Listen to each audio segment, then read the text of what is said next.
Hey guys, this is Charlotte, and you're watching Going In Raw. What's up? It's your girl Sasha Banks, the legit boss, and you're watching Going In Raw. You like that? What's up? This is the most must-see WWE superstar of all time and his lovely, gorgeous wife. Marie. And you are going in SmackDown Live. This is the glorious one, Bobby Roode, and you're watching Going In Raw.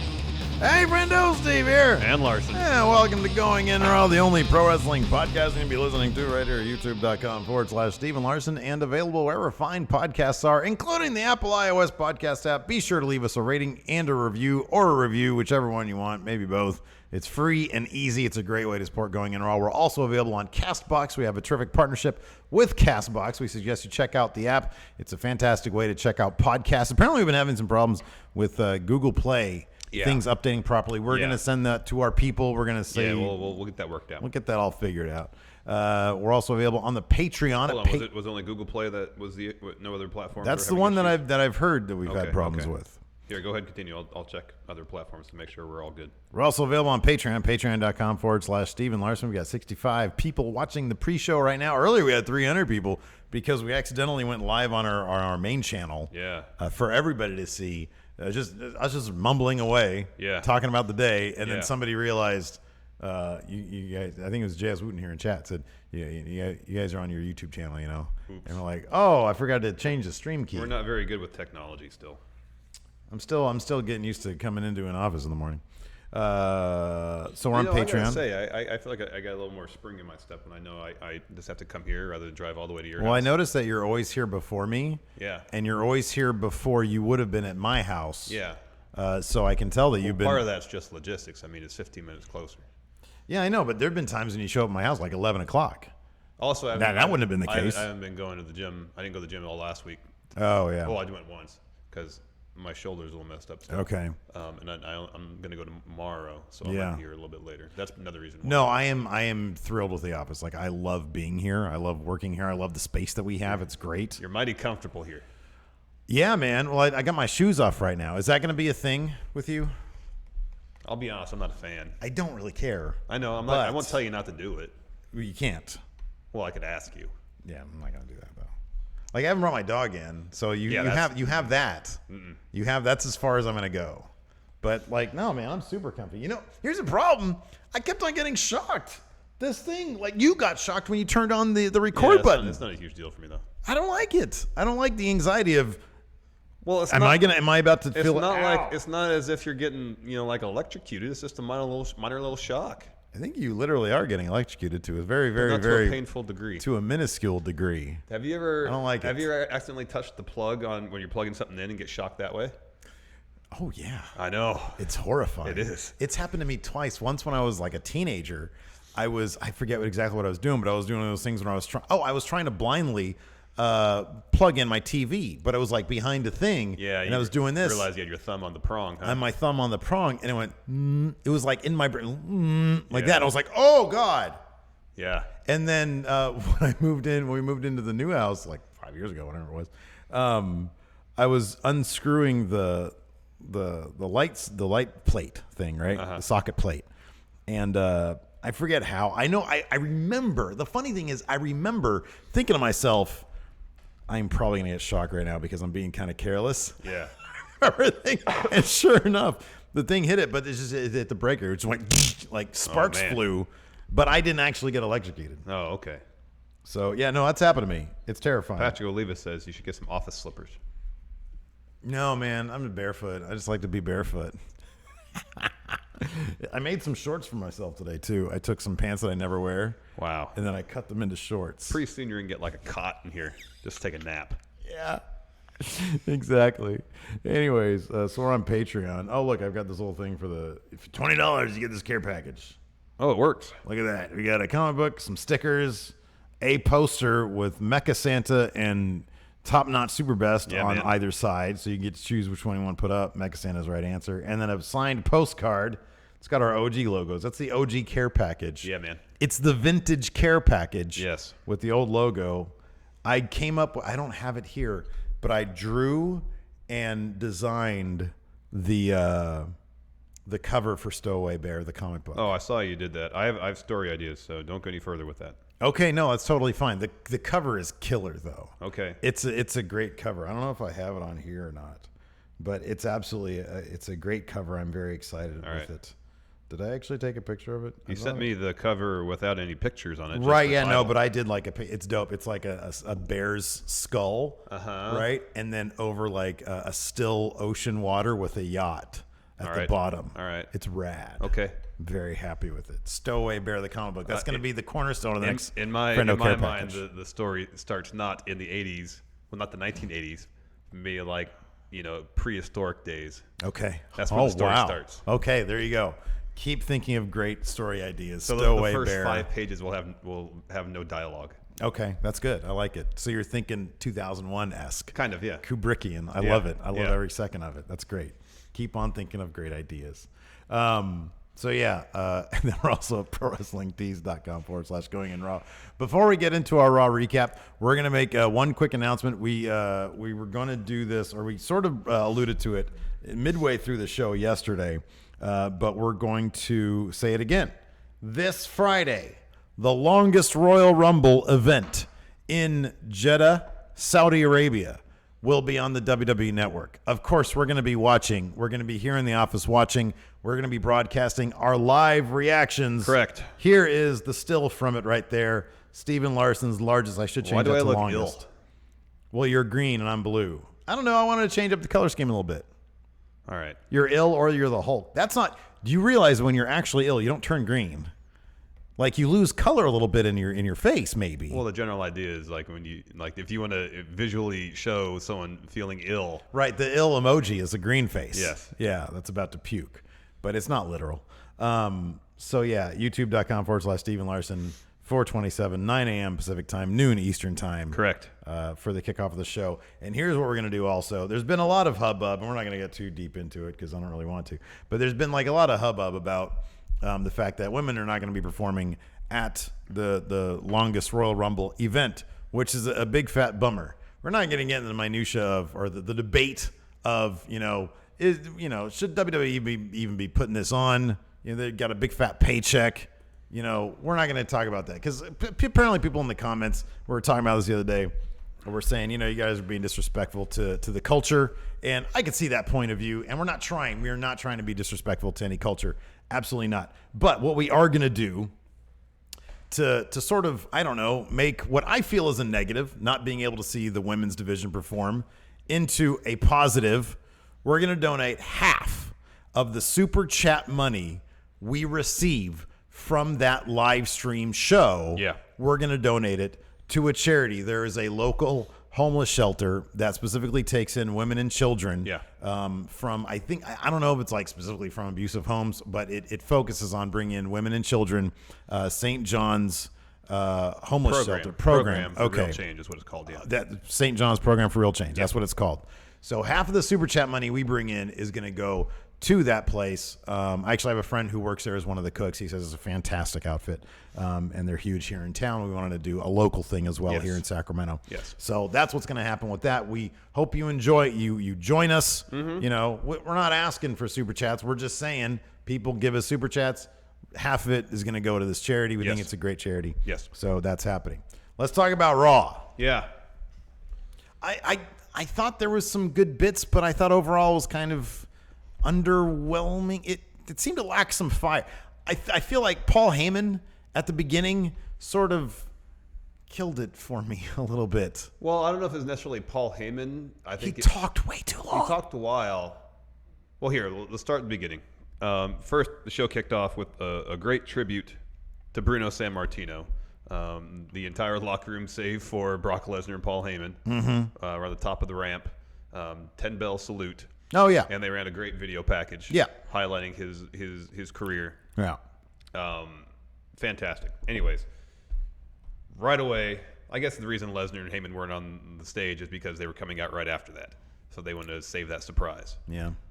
Well, I think he would have been a massive distraction too. Yeah, probably. Yeah. Because people don't really consider him part of the roster. Roman was standing out there. He's part of the roster. I know. People don't really consider Brock part of the roster. Yeah, that's probably one of the. That's one of the problems I have. I feel like storyline stuff like that this should supersede storyline. Yes, memorial stuff should supersede storyline stuff. Anyways, Lesnar and Heyman came out. Heyman drops a really long promo. where he destroys Roman Reigns. Pretty much says no, he does not. Pretty much, he does say that Lesnar's going to shred Roman Reigns, and he's going to be sent back to the United States in boxes. Oh man, yeah. And so Roman Reigns, his music hits. He interrupts. I feel like you're underselling just how long he went it was on. really long. It was really There's long. like 10 minutes before he got to that bit about being sent home in a boxes. long 10 minutes, yeah. I mean, it might be Heyman's last promo on Raw, so maybe he's getting his money's worth. Anyways, Reigns just saunters out. His hair's back in a man bun or a ponytail.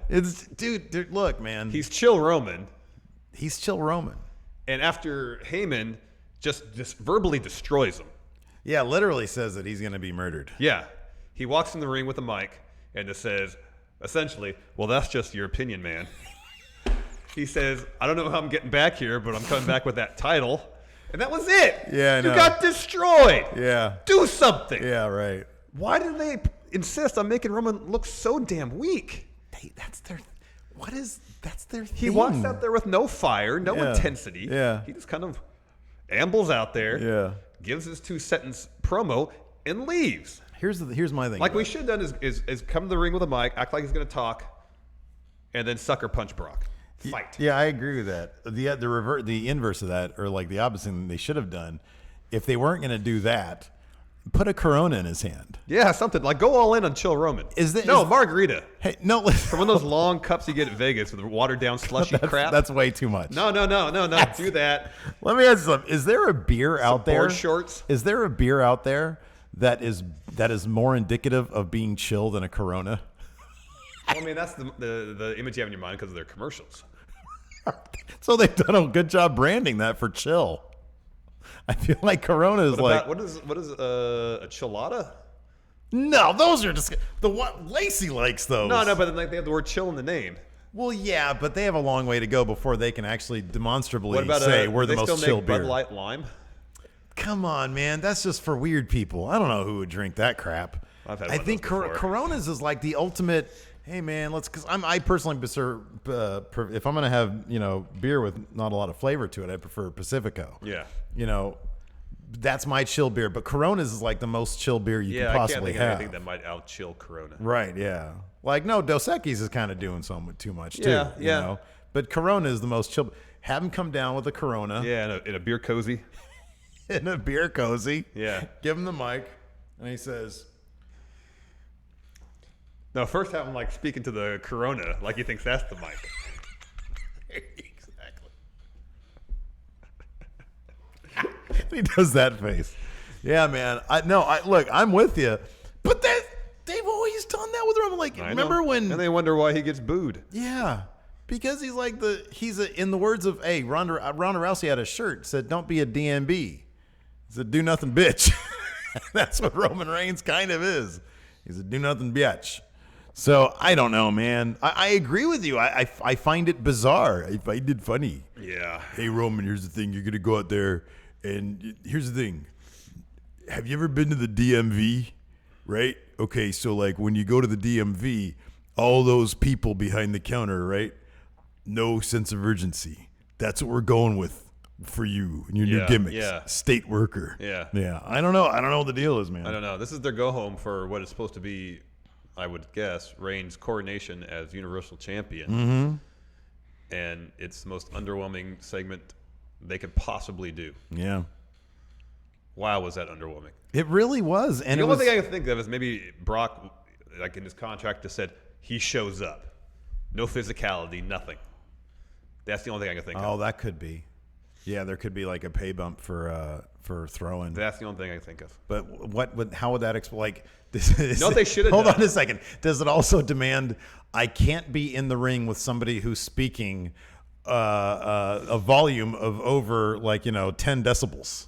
Because like Roman Reigns, like there's no fire, there's no passion. I know. Like it could be Paul Heyman. I don't want anybody to speak above a whisper. I don't know. Nobody can be excited near me. They should have done is have Brock not come out with Paul. Heyman comes to the ring, drops that same promo. Roman comes out, and we have something like the Samoa Joe Heyman thing. Yeah. Where Reigns gets in his face and starts to threaten him. Yeah. And that's when Brock comes out. Look, man. Only has to hit him with one punch.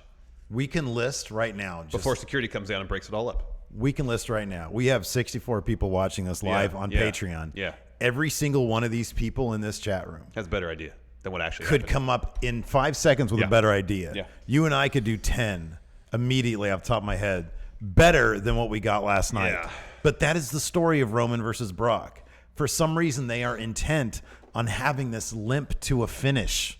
And it's been limping for 3 years. Yeah, it's like when you get magnets and you use the same polarity. Yeah. They don't draw together. They push apart. They push apart. These two have anti-chemistry. Yeah. Their chemistry are like two magnets. That's not a very good analogy, but I see your point. Yeah. No, it's not a good analogy. I was trying to think of something clever that like these two have no chemistry. Yeah, I don't know. Yeah, I don't know. But you tried, and I appreciate that. It wasn't the best analogy, but I tried. Next up, Elias came out. The easiest way to get me to not want... the easiest way to get X-Pac heat on Bobby Roode is to do what he did last night. Yeah, interrupt Elias. Exactly. Like, are they worried that Elias is getting too over? Is that why last time he was on TV, he said, I'm not going to go into the ring and perform? Maybe. What are they doing? Why do they do that when you have wrestlers organically getting over? Like they're doing it with Rusev. He's so over, and they just have him lose all the time. Yeah, I know. Why? I mean, we heard, I think Meltzer said something like they didn't like the audience doing the 10 thing, and that's why Ty's like not on TV anymore. It's like this crowd participation. Yeah.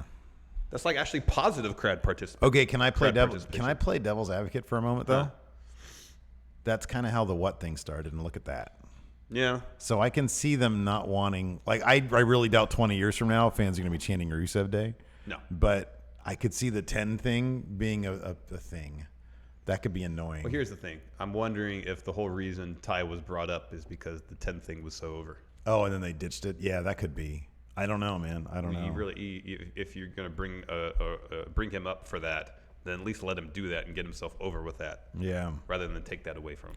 And then on top of that, Bobby Roode just showed up on Raw last week, and then Elias won with a roll-up.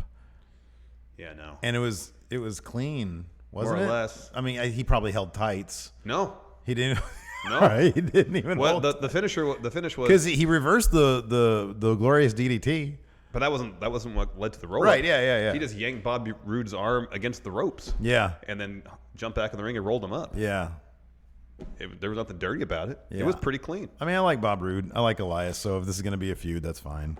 But still. So they'll have like a story in the Greatest Royal Rumble probably. Like a mini thing, and that'll be even more of a thing. But yeah, I don't know. Next up, we had Woken Matt and Bray Wyatt doing in more a of their promo thing. together. I felt like this was a little bit more on even ground. Was this the first time they did their entrance? That I liked. I liked it. It felt like they were more contemporaries than like Bray being. Yeah. They did the entrance like that before, where it starts with Matt's music, and then they have done that before. Yeah, they did that last time they came out. It was the first time I noticed that. I thought that looked pretty cool too. Yeah. So it's still an odd pairing for me because I feel like they're just. I don't know. I want more stuff. Well, before it was Bray assuming more of Matt's vocabulary and mannerisms, and it was a little more evenly distributed. Yeah. So that's they're fine. more like contemporaries rather than that's good. Bray being Matt's, like right hand man. I do hope that. Did you see Bray tweeting at his brother and Curtis Axel saying join us in the whatever? That'd be great. That'd be fantastic. Yeah. That would be really, really cool. For the simple fact that I really want to see Bo and Bray together. I know. I think they'd have fun. I think so too. This led to a match between Matt Hardy and Bray Wyatt against the Ascension. Oh boy. Oh boy. Yeah. Oh boy. You know, one thing that's I still go back on. If you guys haven't seen the debut of the Ascension back before it was Victor and Connor, when it was what's that dude's name? Bram? Yeah. And Connor. Go back and watch it. It's the worst thing you've ever seen in your life. It's pretty cheesy. But at least they were booked super strong. Man, the Ascension cannot be booked any weaker. They're a comedy act. So bad. It's so bad. And that bit when Victor did the cartwheel and Matt laughed and clapped and said standing ovation, and Victor kind of sold it, was kind of funny. Yeah. But then that was the last time the match was interesting, because after that it was just all Matt and Bray. So I do wonder. So Jason the Cabbie here in chat says, I still don't see how people think Bray isn't into this. I thought he was all in from the start. He seemed more into it last night. He did, and I do wonder if maybe because he's about to have gold. All right, you can't be upset if you're about to have a tag team championship, right? Yeah. I wonder if it's a matter of getting kind of on the same wavelength. Oh, it could be. Or finding sort of a chemistry because they do a different thing. Yeah. You know? Charvel Myers, Ascension, or the WWE equivalent of Hilton. Ooh. Well, the Ascension are on TV. Yeah. Oh, man. So, yeah, the Ascension, they lost. Not a big surprise. Was this part of that tournament thing? No. What? When they doing a tag? Oh, they're already fighting for. They already won that thing, right? They did it like 2 weeks ago. I honestly, it's so much is going on. I just don't pay attention. Oh my gosh, this is only our jobs, man. I know, but come on, it's the and then Thebar's gone. Oh, yeah, that's right. They're fighting Thebar. Yeah, they're on SmackDown now. Thebar's not winning those tag titles. Oh, I can't wait till they we were do. vacated. That's I right. can't wait till we do predictions tomorrow. There's too many titles, man. I can't keep up. Anyways. Why are they fighting right now if they've got a match on Friday? I don't know. That's stupid. Like, if the Ascension would have won this, would that have put them in contention for these tag titles? No. No? They just would have lost momentum. Sort of like Chad Gable beat Jinder Mahal. It's not like suddenly he's in the U.S. title match now. No, that's not how they do it. No. Let's talk about the Kevin and Sammy show because I thought this was great. Okay, did you see that lawn chair they brought out for Kurt Angle? That's what I'm aiming at. That's what I'm going to get. You consider that a comfortable lawn chair? More comfy than what we got. That's debatable. Oddly, but You know I never liked about those lawn chairs? You always have that bar that's going right underneath the middle of your thighs. It gets uncomfortable after a while. Well, especially if you're like, if it's really hot outside, it could burn you. I'm not talking about that. I'm just talking about having metal pressing against your flesh for a number of hours. It gets uncomfortable after a while. Yeah. Yeah, maybe. We'll see. I'll try it out at Target when I go. Okay. I kind of want to get some like plants too. I want like a tropical theme, That's what you want to do. If you're going to take care of the plants, that's fine. See, you do storage. I do You're the botanist here. production. Yeah, exactly. No, not botany. Like, they'll be fake plants. Okay. I don't want to water plants, man. I think fake plants are more expensive, though. Oh, it's okay. I'll put it on the company card. We just write it off. It means it's free. That means I have to pay for half of it. Yeah. Anyways, moving on. Yeah, the Sammy and Kevin show. I thought that was This is decent. fantastic. They made a joke about Kurt Angle's kids. That was funny. Yeah. He said he's got you got 5 kids to feed, and Kevin said no. I'm pretty sure it's 6. He's like, wait a second. And he gets his legal pad out. And Kevin Owens says, 1, 2, 3, 4, 5. Here's the problem. You forgot about Jason Jordan. And there was like 5 beats before Sammy said, oh, yeah. Kurt kind of did that too for a while. He didn't do it right away. Right. He waited. It was great. Sammy got his reading glasses out. Was Yeah. going through his legal pad. I do kind of feel like, I don't know. I'm not going to say they're copying it. I think Sammy was doing this before I was doing it. That's the thing. This is my favorite look. But I kind of wish they had done something like this because even on SmackDown, Sammy and Kevin were talking about the Sammy and Kevin show.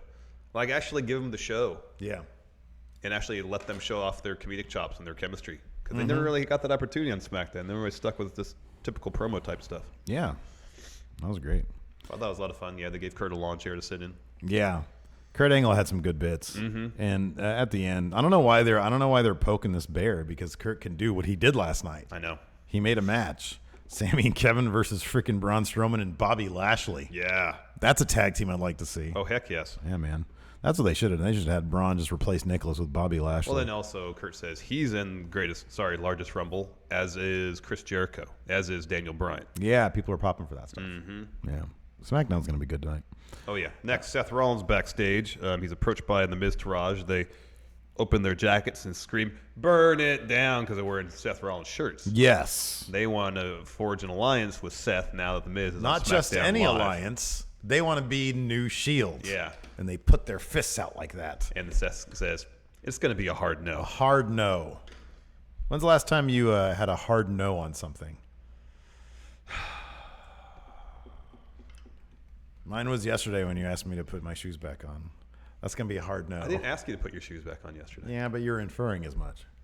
That's because I said, So we're doing that now. yeah, something like that. So we're walking around barefoot now? That's a thing? And I think I just didn't say anything. Yeah, you don't sold it, which is kind of what I expected. I said my bit and I was done with it. Oh, man.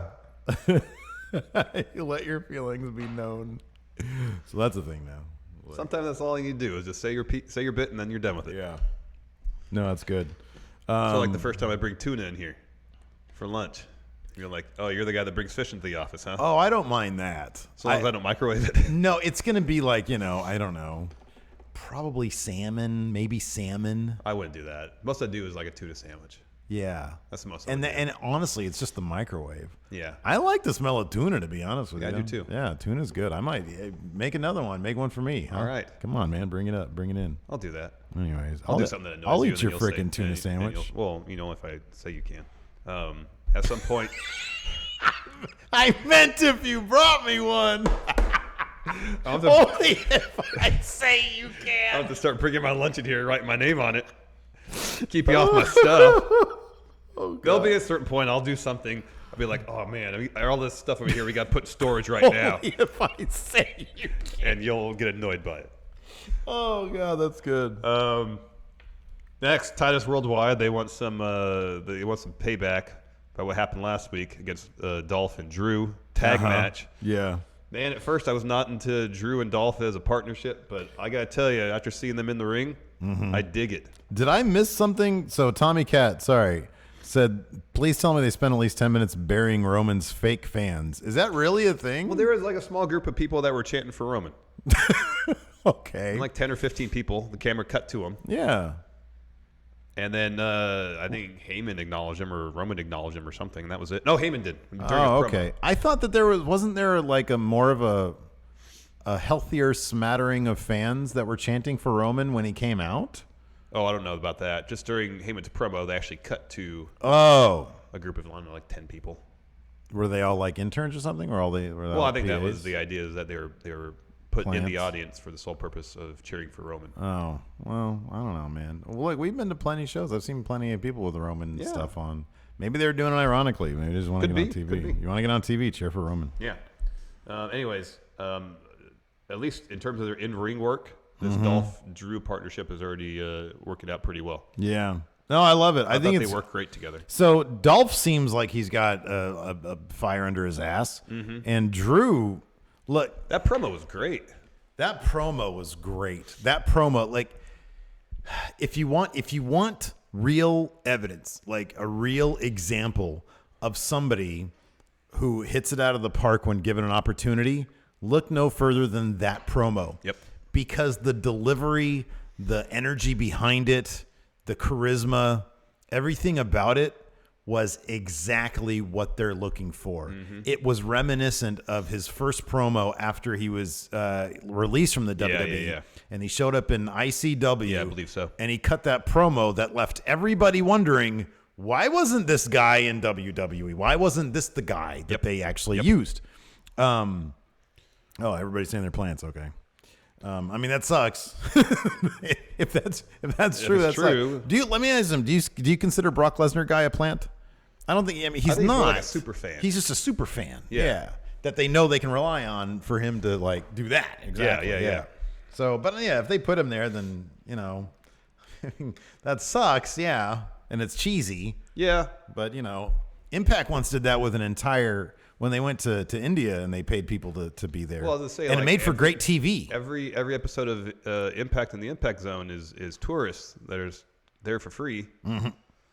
So Yeah. they're not necessarily paying customers either. Right, exactly. They don't even know what's going on. They're like, No. oh, when does the ride start? I know. Is this one of those where the just the seat move? Right, exactly. Where's the projection screen? Are the wrestlers going to come at me How or come something? we weren't handing any 3D glasses on the way in?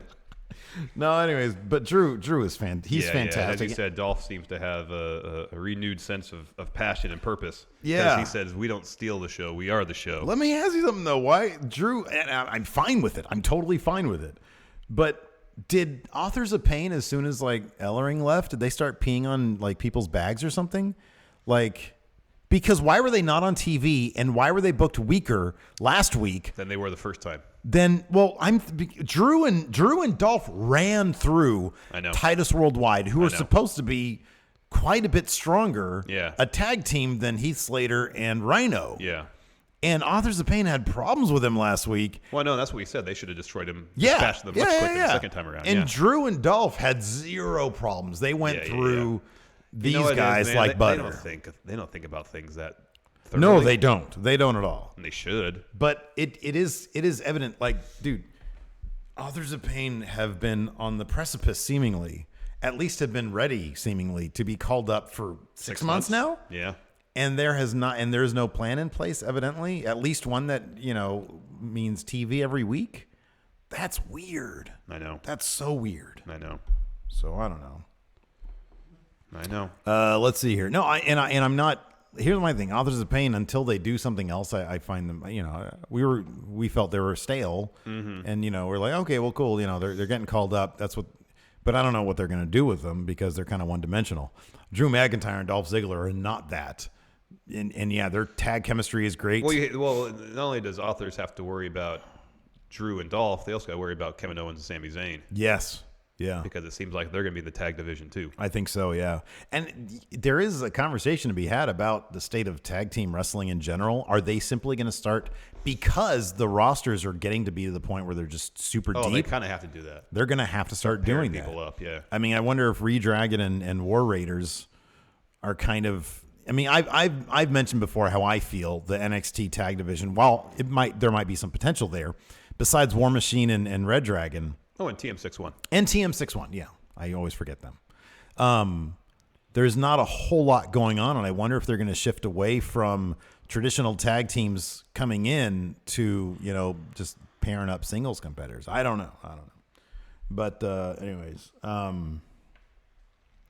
next up we had Kurt Angle backstage. Chad Gable shows up, and he says, hey, Kurt Angle says, he says, oh, hey, how's Jason doing? And he said he's fine. He's just going through rehab or whatever. Well, Chad asked Kurt Angle that. What did I say? He said the other way around. Okay, Chad asked that to Kurt Angle. And he said, but I didn't bring you here to pair you with Jason Jordan. You're here for it to be a singles competitor because I think you can hit it out of the park, basically. Chad said, I'm ready for any opportunity you got. And then Jinder shows up. Mm-hmm. And he, says, Kurt, it's messed up. What happened last week where I lost the U.S. title to Jeff Hardy, and then Jeff Hardy gets sent to SmackDown. Yeah.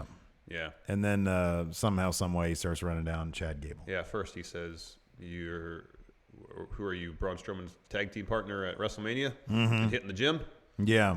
And then he made an that was actually pretty funny. That was funny. Because, his delivery was good. And then his next attempt at a joke, not so much. So, Mini-Me, Vern Troyer died a couple days ago in a very sad situation where I think he had actually been in the hospital like a couple months prior to him actually dying. A couple months, maybe it was a couple days. I don't know. I forget what it was, but it's really sad.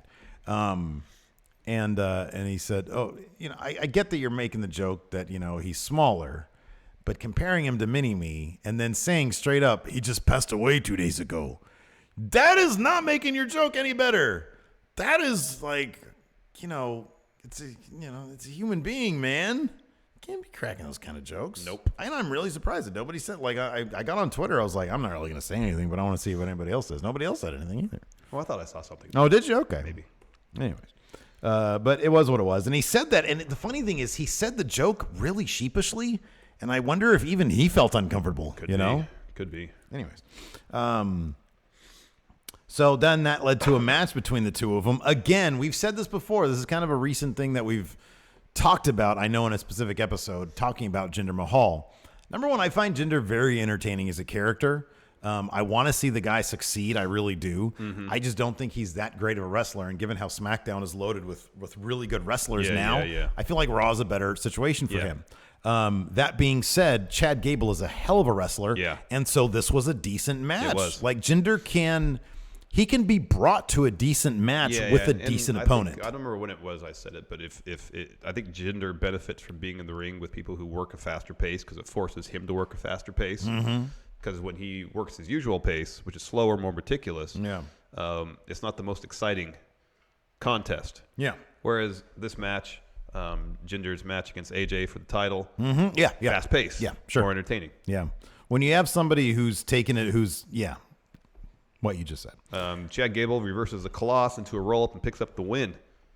Yeah. After Jinder had the upper hand for most of the match. So I'm wondering, whoever's booking this is also the producer behind the Elias Bobby Roode thing. Because kind of roll-up. Kind of upsets also. You figure Bobby Roode's going to go over and you figure Jinder Mahal's going to go over. Well, you think if Elias is going to win, it's going to be through nefarious means. Right, exactly. Not just a relatively clean roll-up. Yeah. But I do like that, Jinder's been on TV a couple weeks in a row, so good for him. And there does seem to be, look, say what you will about Jinder, when it comes to the general power rankings of the superstars. You mean Raw top 10? The Raw top 10, list exactly. They do treat Jinder like a bigger star, you know, and they should. He was WWE champion for 6 months. Yeah. So can we just get, where is, boy, that came late. Wait, where's the, oh, cool. So we can talk about it in like 4 more segments. My segment of the year so far, Baron Corbin's promo. No way, Jose. I can't wait for that. Next, Riot Squad interview. Pretty basic stuff. Yeah. Ruby Riott really should have been a face. Mm-hmm. She's too likable. Mm-hmm. She's way too likable. She was a really good face in NXT. And yeah, I know she was. So it kind of bums me out. But Liv Morgan's getting a little bit better on the mic. Yeah. So is Sarah Logan. She's getting better. I can make out about half of what she says now. Something about trapping animals. Yeah. And she said the locker room has they're jumping at shadows, which is good. Yeah. So it was fine. Yeah, it was fine. Yeah, it was fine. Next, Samoa Joe iPhone promo. I loved it. So, and I sorry, I forget who said this on Twitter, but somebody said this reminded me of a Matt Chat video question. Yeah. Now I can't get that out of my head whenever I see these iPhone promos. And what college word did he bust out? Prognosticators? Oh, I didn't notice that. That's great. Man. Oh, that's awesome. So yeah, he basically said, you know, Roman, you're gonna lose, and then I'm gonna destroy whatever's left of you. Oh yeah, at Backlash, because they still have a match, even though they're on different brands. Even though Samoa Joe's gonna lose that match, unfortunately. Yeah. Next, Miz Taraj again backstage, talking to somebody. Camera pans out. It's Finn Balor. They want to be part of Balor Club, the inner circle of Balor Club, I guess. Yeah, they don't simply alliance with Finn Balor. Yeah, in a wrestling way. And here's my disappointment about this segment. I wish they had done it because it'd been funny for those who got the joke. Instead of saying, you know, us in Balor Club would be too sweet, they should have said, us in Balor Club is real. That'd have been much funnier. That'd have been good. So they throw up a couple of too sweets. Finn says, no. He wouldn't even too sweet them. In fact, they held up too sweet after he walked out of frame. He came back and lowered their hands. That's so rude. I know. Like, man, I feel like, you know, at least give him a too sweet. Balor Club is supposed to be for everyone. It is. Right? Yeah. So, like, I feel like they should be able to get the too sweet. He can say no and then still get a too sweet. And say, look, guys. I mean, but at the same time, they've kind of been terrorizing him off and on. I would understand why he might, you know, hold a grudge. Yeah, but still. I feel like he's a turn the other cheek guy. Yeah, but here's the thing. Both Finn and Seth were pretty cordial in their interactions with Miz Taraj, given their histories. Yeah, sure. With them. They at no point were they rude. Yeah. They weren't necessarily disrespectful. Yeah. They were damn near sympathetic. Yeah. Yeah. Especially Seth. Yeah, totally. Give him the two sweets. Say, look. Say, sorry, you know, given our history, I can't do it. But good luck to you. He walks out. They're about to too sweet each other. Just drop a little too sweet on him. Yeah. It's not going to hurt anything. Crowd will pop. Yeah, crowd will pop for that. Absolutely. Like even have Finn do it like this, like, all right. Yeah. Here's the thing. People like Miz Taraj. I know. They really do. They want them to do well. I know. So it would have been nice to have seen a too sweet. Yes. But, you know, when a guy punches you in the face, I guess that sort of ends that. Next up, we had a fantastic match. This was a ton of fun. Kevin Owens and Sami Zayn versus Braun Strowman and Bobby Lashley. This was the Braun Strowman show. This was fantastic. Every time he got off the ring apron and ran to shoulder check the crap out of Kevin Owens, who sold it like it was real. I can watch it all day. It was, dude, I laughed so hard, like the second time he did it, and then even more the third time. He did it twice. The third time was the drop kick. Yeah, no, which is always insane. I laughed my ass off. Oh, it was fantastic. But even before that, it was a really fun match. Lashley was in majority of the match. Got the hot tag to Strowman. Mm-hmm. Owens and Zayn were you know, bending the rules a bit. Owens ran around once, pulled Strowman off the apron right as Bobby Lashley about to get the hot tag. Just a really well-booked, fun match. No, this was good. I had one small problem with it, and this is kind of nitpicking, I guess, but the idea that Sami Zayn could strong-arm Bobby Lashley away from a hot tag, he's like on top of him doing this. Yeah. And I'm like... No, but Lashley got up. Yeah, no, he did. He powered his way up. But I'm just feeling like Bobby Lashley is jacked. Yeah, he is. He should kind of just be able to toss. He held Sami Zayn up there forever in that versus suplex. That was fun. That was a lot of fun. And I love Sami Zayn selling it by kicking his feet. Oh, also he was like shaking his head because all the blood rushed to his head. It's like that he was dizzy. great. It was that good was stuff. really good stuff. Braun Strowman is the most over guy in all of Raw. I know. He's incredibly over. I know. And it's awesome. I know. And eventually, there. I don't know if it's going to take. I don't know what it's going to take, but eventually, they got to give him top spot. They got to give him top spot. They really do. It's getting to the point almost where he can't be denied. How is it they're not in a meeting and they don't all agree this dude should be the next face of the company? He's got everything and more. I know. Next, now you can talk about the segment you really want to. Hold on, wait. Let me ask you one thing. What? Braun jumping down from the apron and running over to check Kevin Owens a couple times. Whose idea was that? They did it last week once. They did it last week once. Oh, okay. I'm assuming that they're working with a producer or a writer, and we just don't know. And remember when it happened last week, the way Owens sold it? Because it kind of happened because I think Braun checked them and then went after Zayn with something. So it was almost kind of incidental. Mm-hmm. But remember watching Owens sell, like, oh my gosh, that was a great sell. Someone watched it, liked the spot. Could be. And said, oh, we got to do this again. Let's do it twice because it's really effective, especially when we focus on it. We've always kind of felt that it wouldn't surprise us if Owens and Zayn, but especially Owens, had some degree of input in his creative, And it wouldn't surprise me if this was a Kevin Owens thing. Could be. Because that seems to be up his alley in terms of his sense of humor. That's just the impression I get. Yeah, let's talk about this now. No Way Jose and his stupid. Well, before all this, there's a promo before commercial saying next Baron Corbin. Right. So I'm like, oh, they're gonna feed Corbin some jobber. Sure. Yeah. And then back from commercial, No Way Jose's music hits. Yeah. He walks down the ring or dances down the ring with his conga line. Yeah. Like, really? They're going to job out No Way Jose on his second appearance or third appearance, however many he's been on Raw? How would that surprise you? No, that it really would not surprise But given how he was booked the first time, I thought, that's a little soon for that. Okay, yeah, sure. So then Baron comes out to the ramp. Yeah. He has a mic. Oh, my God. Promo of the year. This was the most Baron Corbin promo I've ever heard in my entire life. It was fantastic. He said, come on, man. You're that all people there, 5 or 6 of your people, they're there to jump me if we have match. I'm Baron Corbin. I'm now Raw. I used to be champion. I think that was actually a line he said. I used to be champion. He didn't specify U.S. champion. Oh, I know. He just said, I used to be champion. I am here on Raw to be champion again. You like having fun. I like not letting people have fun. That's how I have fun. Is my fun, not your fun. By the way, the camera cuts at one point to No Way Jose, who already inherently has a confused look on his face as a human being. Yeah. But he looked more confused by what I the know. hell Baron Corbin was saying up there. But he says, I'm not having match now. We'll have it another time or something like that. Yeah, right? and then he leaves. He leaves. No Way Jose somehow, with one sentence, out promos Baron Corbin's ramble. Well, he pretty much just says, okay, well, this match is going to happen, but the party's still going. Let's go. That was it. Exactly. Straight to the point. Yeah. And I was like, oh, man, this is like the coolest I've ever seen No Way Jose. He completely no-sold this stuff. And so the conga line goes up the ramp. No Way Jose stays, in the middle of the ramp, dances as the conga line goes back. Right as he turns around and go backstage, attacked by Baron Corbin. Here's the thing.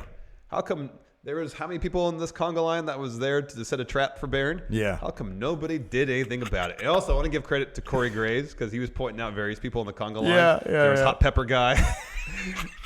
And then Michael Cole says, lime green shirt guy. Yeah. And Corey Graves says, oh, he looks like he's a Hardy Boys cosplayer. That's right. That was great. Oh, and by the way, we forgot to mention this at the top of the show. One thing that this Raw did was make me sorely and severely miss Booker T. Yes. There was one moment on camera when the commentators, when they do the thing, they're standing up talking to the camera. Booker T and Corey Graves threw a glance at each other that lasted, I swear to God, 6 seconds. And it was the most bromancy look I've ever seen between two men. And it was a thing of joy. Yeah. These two guys obviously love the crap out of each other. They amuse the crap out of each other. And it's so sad that they have to be separated again. I know. The whole interaction about the No Way Jose entrance. Oh, It's so good. Fantastic. It's so good. I love Booker T and Corey Graves together. They make such a fantastic team. Yes. It bums me out big time. I know it bums me out. This is just a 1 week thing. Yeah. What happened after that? Oh, so anyways, Baron Corbin beats the heck out of No Way Jose, does a choke slam backbreaker onto him on the ramp. Yeah. I guess we're getting this feud now. Yeah. Next, a PSA from Alexa Bliss. A moment of bliss. Moment of bliss. A moment of bliss, and it was an It's like an anti-bully. Here's a campaign public thing. service announcement. Yeah. And she said burrito bowl, and that was funny. I'll admit I laughed. I know it's bad. Yeah, it's bad. But I freaking laughed, man. Her delivery was spot on. She played it with such a straight face, and there were elements of her little story that she told that cracked me up. She said the word burrito bowl. Yeah, it's burrito bowl, which is a funny damn phrase. And she told a story about a homeless lady coming up to her and Nia Jax back when they were still friends, and she had a burrito bowl. She gave it. She gave it to the homeless lady. Nia Jax then ripped it away from her and started laughing and eating the burrito bowl. And Alexa Bliss pointed out the sound. She said, I'll never forget the sound of her laughing maniacally and chewing. And I laughed. I thought it was funny. I thought it was well executed. It's a terrible angle. It is. It's not good. No. But this performance made me laugh. So there it is. It was really just the words burrito bowl that got Yeah. me. You could say burrito bowl in pretty much any context, and I'll chuckle. I know. I agree. Anyways, after that, Finn Balor and Seth Rollins teamed up to take on the Miz Taraj. If they're going to pair up a couple of superstars, it'd be pretty cool if we eventually got a Finn Balor, Seth Rollins team. I know they were tagging together on the house show circuit. Yeah, pretty heavily, yeah. Yeah, they got good chemistry. Finn Balor Instagrammed a picture of them together. Yeah. And they looked serious and cool. Yeah, man. They both looked very cool. I know. So, yeah. That was good. That was good. They picked up the win. Finn pinned Curtis Axel after a stomp from Seth and a coup de grace from Finn. Next, Natalya, Nia Jax, Ember Moon, Sasha Banks, and Bayley backstage. Natalya was kind of giving a pep talk to her team for the main event.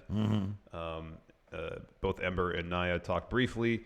Three of them went, I would assume, towards gorilla position. Sasha turns to Bayley, looks at her, and Bayley walks the opposite way. So, this was like not a very great backstage segment, partially because Ember Moon, God bless her soul, I think she was so excited to be there. Nia Jax said her thing, and then Ember Moon said, Riot Squad. Because she was supposed to say something else, and it was one of those things where the words just completely escaped her, so she went, Riot Squad is going to get theirs or something, man. And I just started chuckling. But she was one of the highlights of that damn match. Ember Moon, man. Oh, gosh. She's so good in the ring. Yeah, she is. So anyways, and then all the women left except for Sasha and Bayley, and I'm just thinking they're thinking to themselves, this is really what people want to see right here. We could put on like a killer match of the year. Just what people want to see. I know. So wait, they're not scheduled for anything, right? They don't have like a match coming up or anything? No. Okay. Wouldn't be surprised to happen at Backlash though. Yeah, I really want them to like. We've mentioned before this needs to be a slow burn to SummerSlam. Yeah. That's or where at they least need Money in the Bank. Because Money in the Bank. Well, they're gonna be in the Money in the Bank match. They're be in the Money in the Bank. So SummerSlam, just kill it. Oh, they could kill it. Oh man, you know what's gonna happen during the Money in the Bank match? Eclipse off the ladder. Don't do that. That's dangerous. I know, but so was doing off like the third from the top rung, not the top. Not the very top. Second from the top. Okay, that's fine. Because she did the one from the top rope to the outside on Shayna Baszler. That's right. Oh, that's gonna be good, man. Yeah, man. So anyways, our main event. Who's early favorite to win that? Well, I don't know who's in it. Wouldn't that be killer if they gave it to Ember Moon? That'd be fantastic. Oh, it'd be killer. Well, who's going to be in the movie? It would be three. I think it's cross-brand, so it's going to be, I assume, 3 from Raw, 3 from SmackDown. So sounds we got right. Sasha, Bayley, Ember Moon. Okay. And then over on SmackDown, Becky, Charlotte, and somebody else. Becky, Asuka, Charlotte. Oh yeah, Becky, Asuka, Charlotte. Boy, that's a stacked Money in the Bank match. I think both of them are going to be stacked because Holy they're crap. cross-brand, that's man. Right. Whoa. Some people are going to be left out of that one, man. Yeah. Unless they bring it up to like 8 people. That might be too many. And it'll still be stacked. I know. Main event, Alexa Bliss, Mickie James, and the Riot Squad taking on Bayley, Ember Moon, Natalya, Sasha Banks, and Nia Jax.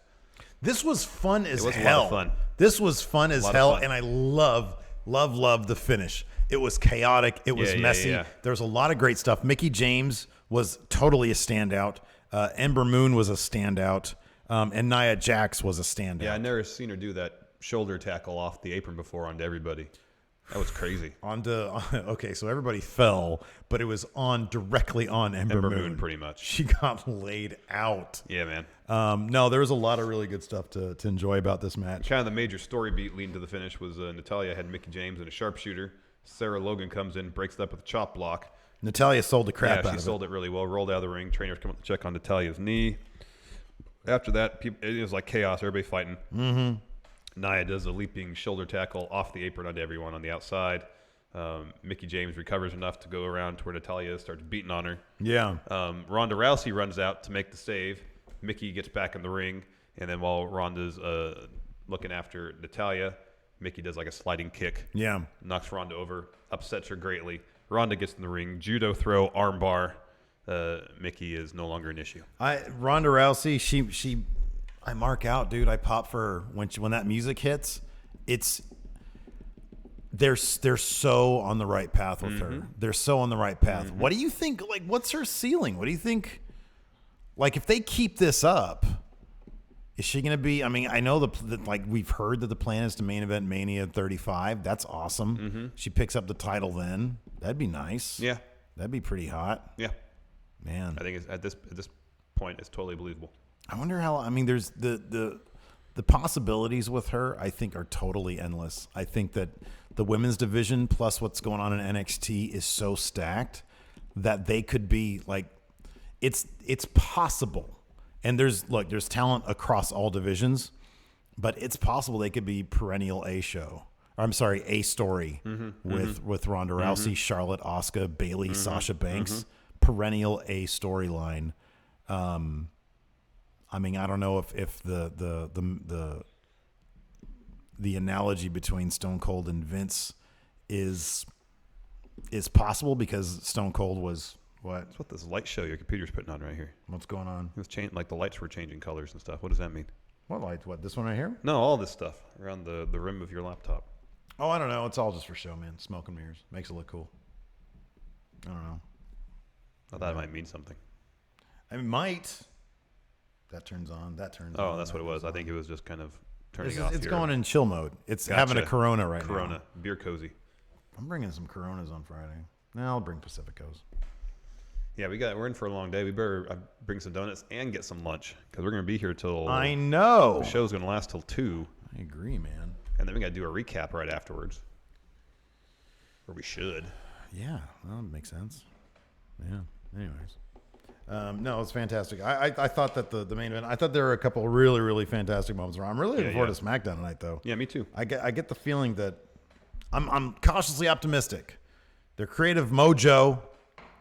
I'm not talking about Mojo Rawley. We get a Miz TV segment with Daniel Bryan tonight. That's been advertised. That's hot. Hot. Asuka and Becky Lynch taking on the Iconics in a tag match. That's going to main event. They're doing that because of the women thing. And you mentioned this before cameras were even rolling. Triple H issued a statement. Is that right? He did an interview with The Independent. Yeah, okay, all right. It was an interview. Okay. Yeah. Wrestling Inc. has a rundown on I it. find it funny that people are giving us flack about not having women at the show. He didn't actually say that. No. But yeah. Anyways, what were we talking about? Oh yeah, that's questions. That's going to main event. That's why they had the main event, the Raw Yeah. women's thing. Yeah. Let's answer some questions, Steve. All right. Yeah. Sounds good. Nemo.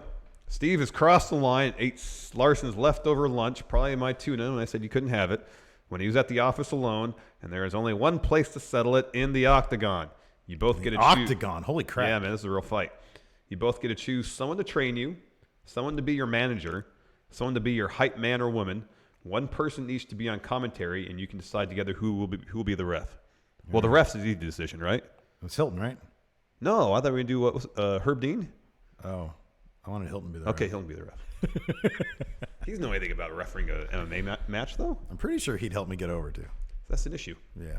So I vetoed that. you, yeah. Yeah, I vetoed that decision. Well, you don't get it. The State Board Athletic Commission. It's true. It's out of our hands entirely. It's out of our hands, so it's Hilton. No, he's not qualified. He's not licensed to do it. I'm going to get Dan Henderson to train me All right. Why? because he's old and very successful. Okay. Who are you going to get to train? No, wait. GSP. I'm going to get my team is going to be. Oh, that's a good one for you because you're all small and wiry. It's going to be a combination of Dan Henderson, Dan Severin. Okay. Because he's like a bear like me, and Yeah, come at you like a bear. It's no cartoon Mickey Mouse stuff, huh? This is a real fight. Right, exactly. And oh man, who else? Oh, and then I'm going to go to London and train, or England and train with Bisping. Oh, because I just want to go to England. I thought you were going to do 3 Dans. Oh yeah, what other Dan? I was thinking about that too. Oh, and Dan White. Dan A. White. Dan A. White. Yeah, because he's where the money is. Anyways, let's see here. So there's the train, someone to be your manager. Who do you want to be your manager? What role do managers fulfill in the UFC? I don't know. Because it's handle your business affairs, like legitimately. If it's just one fight, I don't need anybody to handle my business affairs. I just need to cash a check. Yeah, exactly. I mean, can I get my manager to someone to be your hype man or hype woman? Justin Bieber. Oh no, this is the right answer. The Burger King. Damn it! Give me the Burger King. You just beat me on that one. Crap, you might One win this person match. each for commentary. Oh, I love Joe Rogan on I do commentary. too. I think I he's do. great. I do And bring too. back Mike Goldberg. Yep. Okay, we're on the okay. And then we need to decide. So Nemo says we got to decide together who's going to be ref. Yeah, that's what I said together. I said to begin with. So Herb Dean. Yeah, man. I like Herb Dean. Yeah, he's great. Man, imagine being in that octagon here and Bruce Buffer say her name. Fighting. Oh, that'd be great. Oh man. And then like they'd get a shot of me and his hand would poke in. Oh, I like the when best. he gets super close That's to people. the best. That's the best. Fighting. He's so fired up about it. Gosh, it's so good. It's time. Anyway, he has a podcast, or he did a while ago. I don't know if he still does or not. Oh, I think I knew that. I wonder what he talked about. Fat bastard champ Alex Foster and kayfabe. How do people get their own shows? Dan Matha.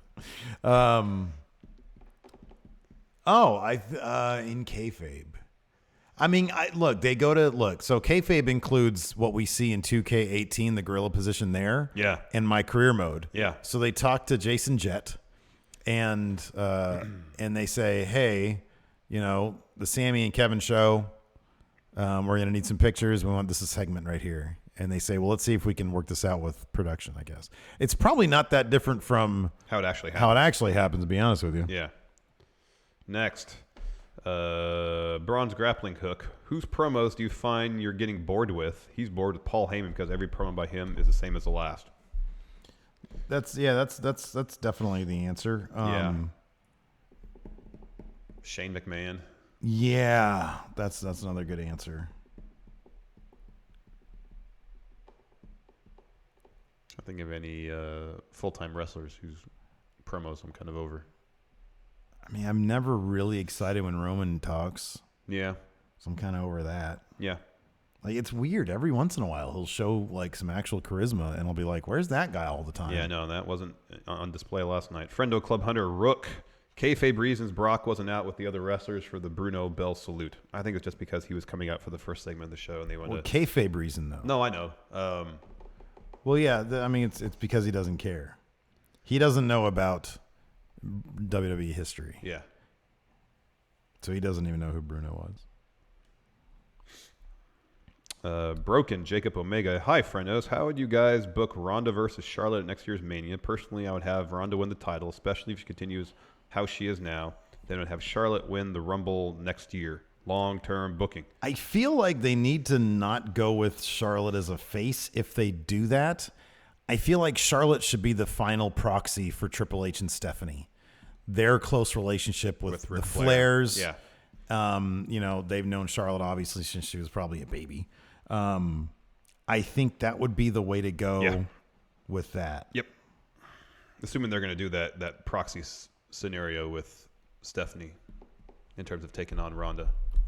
I think they should. Yeah, I think that's what they should do. No, I definitely think they should. Casey Malone, do you believe it's possible that AJ could realign himself with the club and they could do a face tweener thing on SmackDown?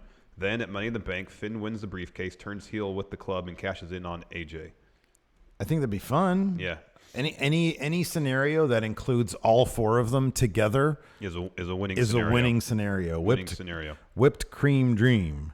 If you could sit in the back seat and ride along with any superstars for an episode of Ride Along, who would you pick? I'll be hard pressed not to pick any combination of Gallows, Anderson, AJ, and Finn. Yeah, I'm with you on that one. Regular Trevor. What is the first feud you want for Woken Matt and Woken Wyatt? Honestly, I want to be the Fashion Police. Oh, that'd be fun. They would have great videos and love to see them go to the Hardy compound. Could honestly see Tyler Breeze getting pinned by King Maxwell as well. Yeah, that could be fun. I want it to be with a wealth of I want them to do another tag team Apocalypto. Interesting. Top-notch Super Beast Slow Wolf. When Kevin Owens lost the Universal title to Goldberg, he said Stephanie said he could have a rematch for it whenever he wants. Do you think this will come into play while he is on Raw? Yeah, he's one of the people brought over to feud against Roman for sure. Yeah, I could see that. It depends. I don't know. Like, there is always the possibility that they could see Kevin and Sammy as the next T-Bar, and they weren't breaking up anytime soon. So I don't know. The Nightcrawler. Hey, guys. So I'm a strong believer that Brock is one of the best performers in wrestling today, but only when motivated.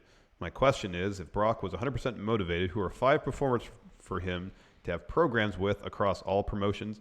Personally, he would love to see a motivated Brock put over Minoru Suzuki. I would love to see that too. Yes. I think it'd be great. Nakamura. I think that'd be good. Yeah, Nakamura would be fantastic. I still want to see Finn. I think that'd be good. Yeah. Lashley. Yeah. That could be good. Yeah, that could be good. I'd be fine with that. If they had like a shoot MMA thing. Yeah, that'd be fun.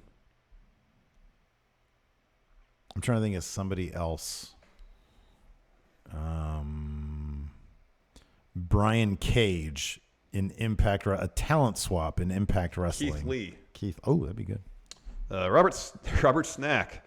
Would you rather have the Ascension join the Broken Universe and become an acolyte type team for a Broken Matt-led faction, or do you believe keeping them a jobber team benefits the product more? I would like. I want something good for them. So no, I'm going to go with the Broken Universe. I think that'd be fun. That'd be cool. Same here. That guy. To make up for no women's matches at Longest Royal Rumble, should they do an all-women's Raw Super Show? I would be totally fine with that. I feel like last night and probably tonight's main event are some form of acknowledgement for, the lack of women in the Saudi Arabia thing. I don't know if... I guess my thing is this. If they were to do... No, I don't know. I don't know if they would do that or not. What? Probably not. What? Doing it because people have suggested that, like, it'd be cool if they did kind of to supplement that, Like a network special. a network, an all women's network special. I think that'd be fantastic. I wonder if they would feel like it would be biting the hand that's feeding them in Saudi Arabia to a degree. I don't know. I don't know either. I could see that possibly being, hey, would it be pissing them off if we're like, would it be sort of like, I don't know. I don't know either. Yeah. Let's see here. No, I'd love to see it. I think I think it'd be great. Connor, say yeah. Farrell, with the debut of the Sammy and Kevin show, what 3 superstars on the main and NXT rosters would you give their own segment show to?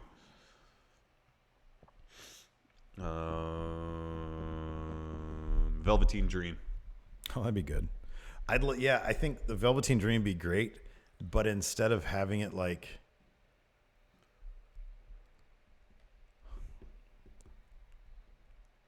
in WCW, remember when Kevin Sullivan was feuding with Hulk Hogan before the NWO stuff?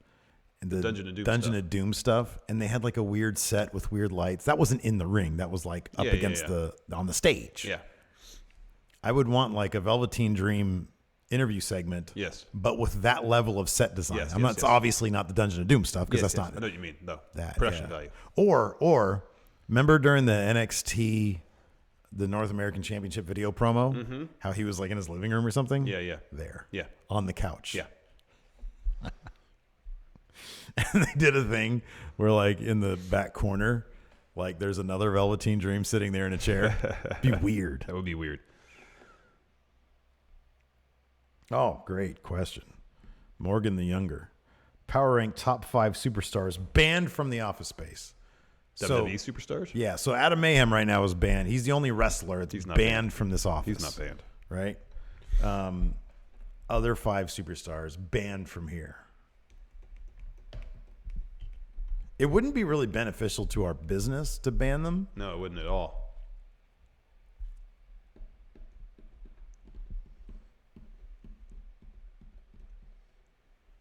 I can't really think of any. I mean, all time, we got to go with Benoit, right? He can't be here. That wouldn't be good. Yeah, I can't really think of anybody on the current roster. It's just not good business. It's not good business. I wouldn't ban Roman Reigns. No, man. I wouldn't ban him. No. What about Scott Steiner? If no, you get too much of a kick out of having him here. If they said, hey, Scott Steiner wants to do an interview in your office, we do it? I'd do that. Yeah, I would too. I'd do that. What about New Jack? Yeah, why not? Yeah. All right, bring New Jack in. Karen's looking to take over your desk, man.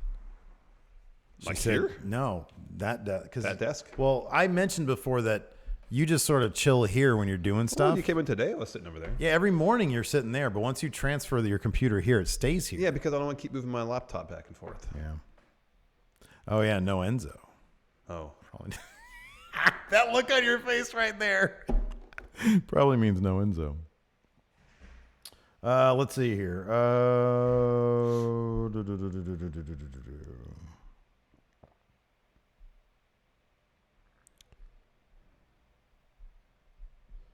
You want to play pay-per-view? Yeah, you figure out what we're going to do for pay-per-view. It's got to be some sort of backlash, I would guess, huh?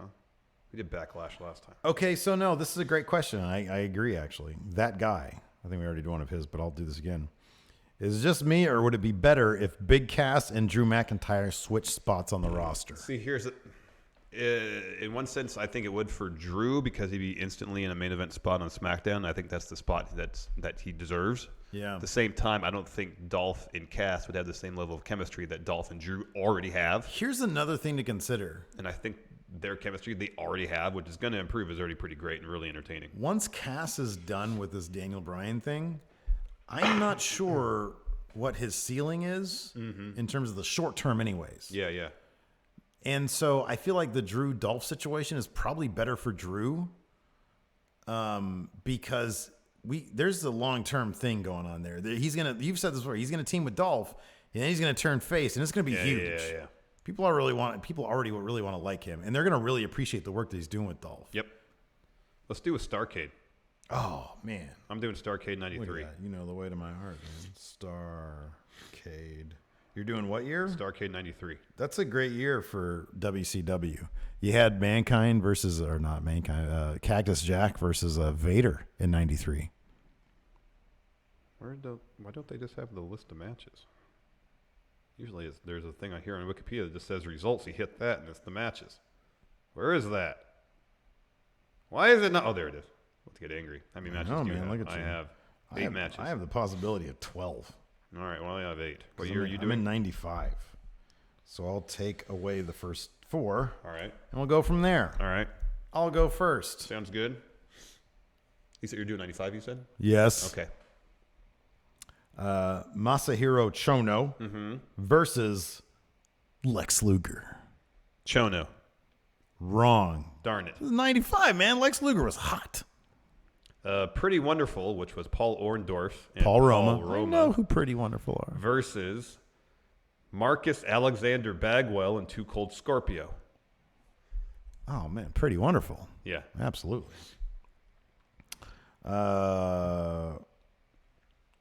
This might be a crossover with... Oh, is this a New Japan crossover?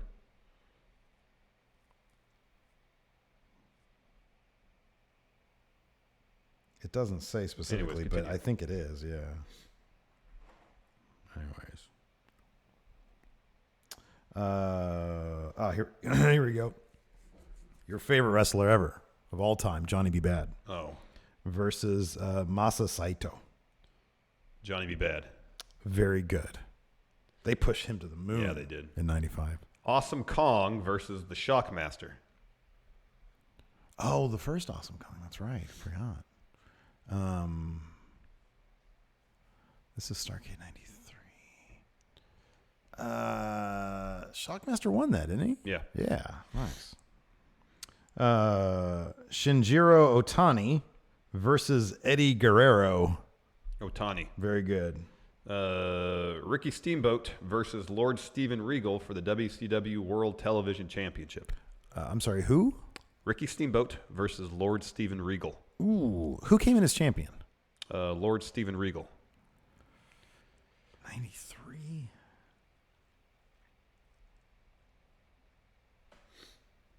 I'll say Regal retained. He did with a time limit draw. I said Regal retained. I know. You probably thought he cheated.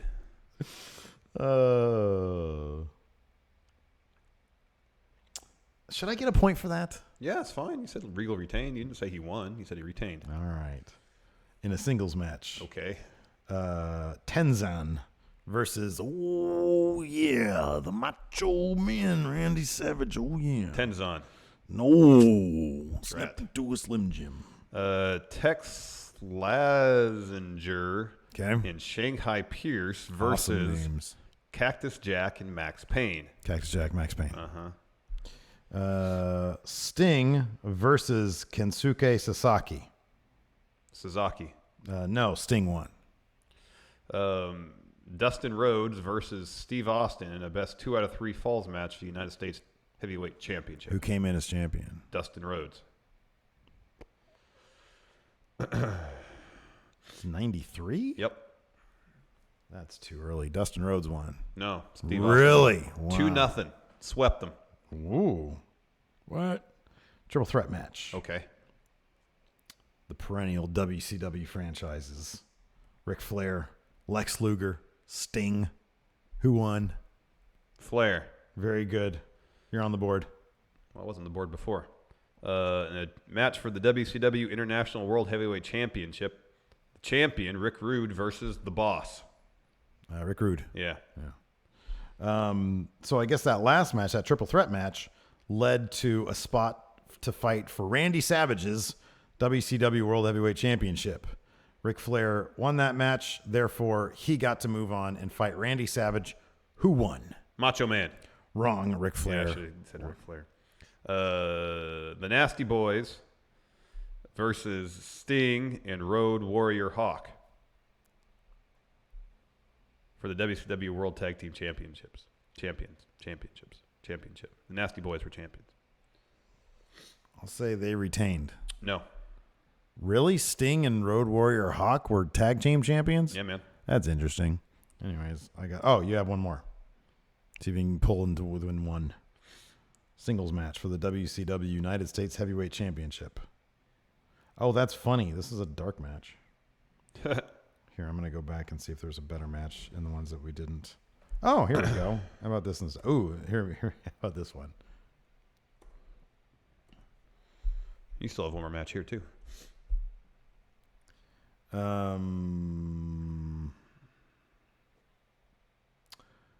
Jushin Thunder Liger versus Chris Benoit. Liger. Very good. You have one more. Okay. For the WCW World Heavyweight Championship, the champion, Vader, Okay. versus Ric Flair. Starrcade. Vader was champion coming in? Mm-hmm.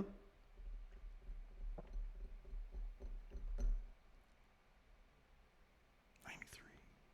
No, 93, sorry.